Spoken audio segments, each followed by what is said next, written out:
Ну вот, как-то так. На часах 10:27. Ну так полчаса еще, в принципе. Убирают снег. Хотя по факту они хотели убирать со скольки? С 12 за час. С 12 до часа. А почему они отменили 12 за час? Потому что администрация показала, что люди придут в обеденный перерыв.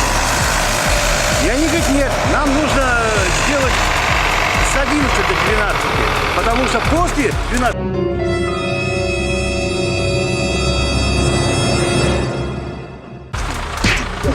Этот...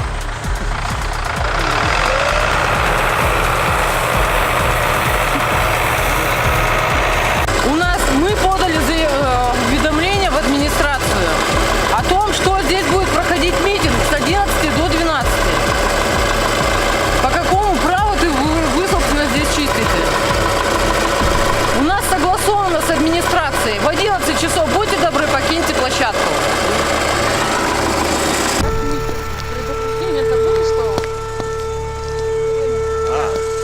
Ну, чтобы криков долой Габликова не слышно было.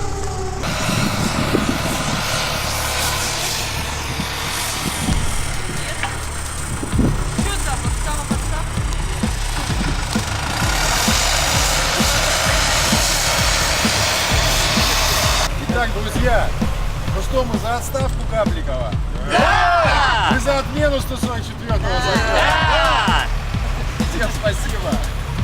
Да.